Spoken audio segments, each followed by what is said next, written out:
নিজ নিজ জেলায় পরিবার, বন্ধু ও স্বজনদের সঙ্গে ঈদ উদযাপন করেছেন বাংলাদেশ জাতীয় দলের ক্রিকেটাররা।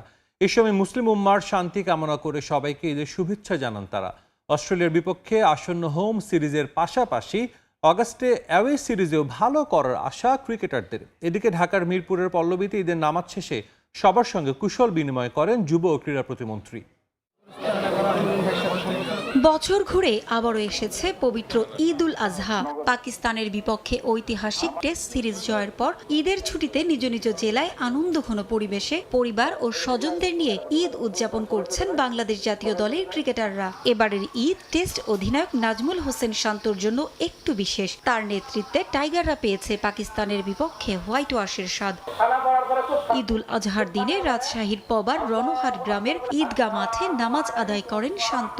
নামাজ শেষে সবার সঙ্গে কোলাকুলি ও কুশল বিনিময় করেন তিনি। পরিবার ও আত্মীয় স্বজনের সঙ্গে কোরবানির আনুষ্ঠানিকতায় অংশ নেন শান্ত। 2 ম্যাচের টেস্ট সিরিজ খেলতে আগামী আগস্টে অস্ট্রেলিয়া সফরে যাচ্ছে বাংলাদেশ। সেরা প্রস্তুতি নিয়ে সেখানে যেতে চান শান্ত। দলের প্রয়োজনে দিতে চান সেরাটা। যখন প্রতি বছর ঈদে আসি, এখানে যখন সবার সাথে দেখা হয়, এটা একটা বাড়তি আনন্দের বিষয়। ভালো ক্রিকেট খেলতে চাই, দলের হয়ে কন্ট্রিবিউট করতে চাই, এটাই মেন লক্ষ্য থাকবে। বগুড়ায় নিজ এলাকায় পরিবারের সদস্যদের সঙ্গে পবিত্র ঈদ উল আজহার আনন্দ ভাগাভাগি করে নিয়েছেন মুশফিকুর রহিম। শহরের ধরমপুর মাটিডালি নাজিমউদ্দিন জিলাদার ঈদগাহ ময়দানে ঈদের নামাজ আদায় করেন তিনি। তবে এবার ছেলে মায়ানের জ্বর থাকায় 3 প্রজন্মের একসঙ্গে নামাজ আদায় করা হয়নি। বাবা ও পরিবারের সঙ্গে ঈদের নামাজ শেষে দেশবাসীকে শুভেচ্ছা জানিয়েছেন মুশফিক। ঈদের পরে অস্ট্রেলিয়ার সাথে খেলা আছে ওয়ানডে আর টি20, তো যারা খেলবে তাদের জন্য শুভকামনা। আর আমাদের ইনশাআল্লাহ সামনে আরও অনেক বড় বড় খেলা আছে, জিম্বাবুয়ের সাথে অস্ট্রেলিয়ার সাথে গিয়ে টেস্টও খেলা আছে। তো আমি আশা করি আপনারা সব সময় যেভাবে বাংলাদেশ টিমের পাশে ছিলেন ওইভাবে এখনো থাকবেন এবং দোয়া করবেন। সাতক্ষীরায় গত বছর ক্রিকেটে ব্যস্ত সময় কাটানোয় মুস্তাফিজকে পায়নি পরিবার। এবার তাকে পেয়ে আনন্দ বেড়ে গেছে কয়েক গুণ। কাটার মাস্টার নিজ বাড়ি সাতক্ষীরা জেলার কালীগঞ্জ উপজেলার তেতুলিয়া গ্রামে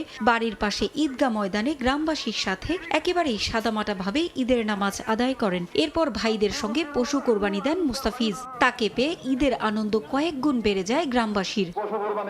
পেসার শরীফুলের সামনে দেশের মাটিতে অস্ট্রেলিয়ার বিপক্ষে ওয়ানডে ও টি20 সিরিজে ভালো করার চ্যালেঞ্জ। তবুও ঈদের ছুটিতে এসেছেন তার গ্রামের বাড়ি পঞ্চগড়ে। ঈদের দিন সকালে দেবীগঞ্জ উপজেলার দণ্ডপাল ইউনিয়নের মৌমারি নগরডাঙ্গা এলাকার মাস্টারপাড়া ঈদগায় ঈদের নামাজ শেষে সবার সঙ্গে কুশল বিনিময় করেন শরীফুল। জানান কোরবানির ঈদ নিয়ে তার শৈশবের চমৎকার দিনগুলোর কথা। আসন্ন অস্ট্রেলিয়া সিরিজে দেশকে জয় উপহার দিতে চান এই পেসার। অস্ট্রেলিয়া সিরিজ আছে কিছুদিন পরে, সো ইনশাআল্লাহ চেষ্টা করবো সেখানে ফিট থাকে ভালো কিছু করার।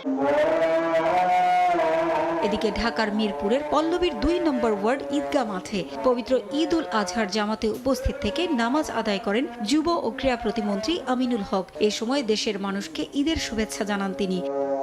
আজকের এই পবিত্র ঈদ উল আজহার দিনে আমরা সকলেই ঈদের আনন্দ ভাগাভাগি করে নিয়ে আমাদের ভিতরে আন্তরিকতা, সহমর্মিতা বৃদ্ধির মাধ্যমে আমরা আমাদের এই সমাজের যে সমস্যাগুলো রয়েছে সেটা আমরা সবাই যাতে ঐক্যবদ্ধভাবে সমাধান করতে পারি। সবাই মিলে দেশের ক্রীড়াঙ্গনকে এগিয়ে নেয়ার আশা প্রতিমন্ত্রীর। শঙ্কাই সত্যি হলো, শুধু ফোলা ভাব নয়, ডান পায়ের কাফ মাসল গ্রেড 2 ইনজুরিতে ভুগছেন নেইমার জুনিয়র। জাতীয় দলের ক্যাম্পে যোগ দেওয়ার পর করা এমআরআই রিপোর্টে ধরা পড়েছে এই চোট। তাতে আনুষ্ঠানিকভাবে অন্তত 2 থেকে 3 সপ্তাহের জন্য মাঠের বাইরে থাকছেন সেলেসাও তারকা। নিশ্চিতভাবে মিস করবেন টুর্নামেন্টের প্রথম ম্যাচ, ছিটকে যেতে পারেন পুরো আসর থেকেও। অবশেষে শঙ্কাই সত্যি হলো, সান্তোসের দেয়া মেডিকেল রিপোর্ট সত্যি নয়, বরং গ্রেড 2 কাফ ইনজুরিতে ভুগছেন নেইমার জুনিয়র। জাতীয় দলের ক্যাম্পে যোগ দিয়ে করা মেডিকেল টেস্টে ধরা পড়েছে এই ইনজুরি।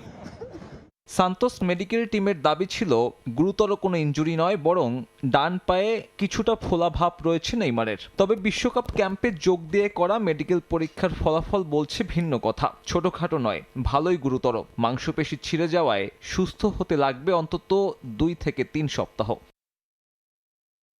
গ্রাঞ্জা কোমারিতে এসে মেডিকেল টেস্ট করেছেন নেইমার, যেখানে করা এমআরআই রিপোর্টে উঠে এসেছে শুধু ফোলা ভাব নয়, গ্রেড 2 কাফ ইনজুরিতে ভুগছেন সে। ফিট হতে অন্তত 2 থেকে 3 সপ্তাহ সময় লাগবে নেইমারের। বিশ্বকাপে ব্রাজিলের প্রথম ম্যাচের বাকি 16 দিন। নির্ধারিত সময় সুস্থ হলেও প্রথম ম্যাচে তাই থাকার সম্ভাবনা নেই নেইমারের। তবে ইনজুরি জর্জরিত কোনো ফুটবলারকে শেষ পর্যন্ত স্কোয়াডে রাখবেন কি কার্লো অ্যানচেলোত্তি? গ্রুপ পর্বের প্রথম ম্যাচে মরক্কোর বিপক্ষে খেলবে সেলেসাও। জয় দিয়ে শুরু করতে পেরোতে হবে কঠিন পরীক্ষা। সে ম্যাচে একজন কম খেলোয়াড় নিয়ে মাঠে নামাটা ঝুঁকিপূর্ণ হবে ব্রাজিলের জন্যই। নেইমারের ইনজুরি যে কতটা গুরুতর সেটা বোঝা গেছে ব্রাজিলের প্রথম দিনের ট্রেনিং সেশনে। ক্লোজ ডোর অনুশীলনে ছিলেন না নেইমার। অনুশীলনে না রেখে তাকে তেরেসোপোলিসের একটি বেসরকারি ক্লিনিকে পাঠানো হয়। সেখানেও ছিল নাটকীয়তা, সর্বোচ্চ গোপনীয়তায় চলে পরীক্ষা নিরীক্ষা। ক্লিনিক কর্তৃপক্ষকে কোনো ধরনের তথ্য গণমাধ্যমে না দেওয়ার ব্যাপারেও ছিল কঠোর নির্দেশনা। নেইমারের এই চোট এখন বড় পরিবর্তন আনতে পারে কার্লো অ্যানচেলত্তির পরিকল্পনায়। বিকল্প হিসেবে আছেন জোয়াও পেদ্রো। চেলসি ফুটবলারকে স্কোয়াডে না রাখায় সমালোচনা হয়েছে তীব্র। আর তেমনটা করলে জাতীয় দলে না ফিরেই শেষ হচ্ছে নেইমারের আন্তর্জাতিক ক্যারিয়ার। 3 বছর আগে শেষবার হলুদ জার্সি গায়ে জড়ান সেলেসাওদের হয়ে এই সর্বোচ্চ স্কোরার। ঈদের দিনেও থেমে নেই বাংলাদেশ জাতীয় ফুটবল দলের অনুশীলন। সান মারিনো ম্যাচ সামনে রেখে ঈদের দিন সকালে প্রায় 2 ঘন্টা ঘাম ঝরিয়েছেন ফুটবলাররা। দেশের জন্য এই ত্যাগে বড় সাফল্যের চাবিকাঠি হবে বলে মনে করেন মোরসালিন জিকোরা। এই প্রীতি ম্যাচ দিয়েই জাতীয় দলে নিয়মিত হওয়ার লক্ষ্য একসময়ের দক্ষিণ এশিয়ার সেরা গোলরক্ষক আনিসুর রহমান জিকোর। আর দুদিনেই নতুন কোচ থমাস ডুলির সঙ্গে বেশ ভালো বোঝাপড়া হচ্ছে বলে জানান শেখ মোরসালিন। বাংলাদেশের ডাগআউটে নতুন কোচ। প্রথম পরীক্ষার আগে থমাস ডুলির হাতে সময় খুবই কম, তাই তো ঈদ উৎসবের দিনেও থেমে নেই অনুশীলন। ঈদের নামাজ শেষ করেই মাঠে জামাল জিকোরা।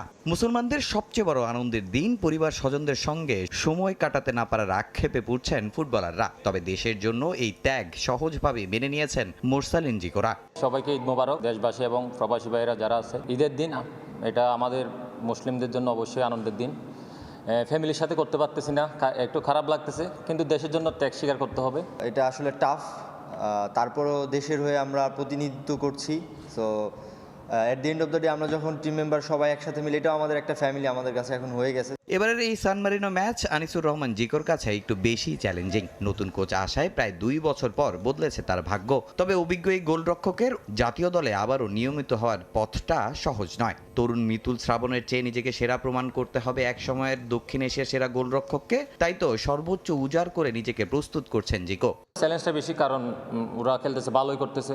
তো আমি যদি আমার জায়গাটা ফিরে পাই তাহলে আমি আমার সেরাটা দিব। এটার জন্য তো আমি অনেক দিন ধরে কষ্ট করতেছি, অনেক হার্ড ওয়ার্ক করছি, সকাল বিকাল জিম। নভেম্বরেও সাপোর্ট করছে অনেক আমাদের গোলকিপার কোচ। তো লাস্ট 2 বছর বলতে গেলেই। ডান পায়ের ইনজুরিতে 2 থেকে 3 সপ্তাহ মাঠের বাইরে থাকবেন নেইমার।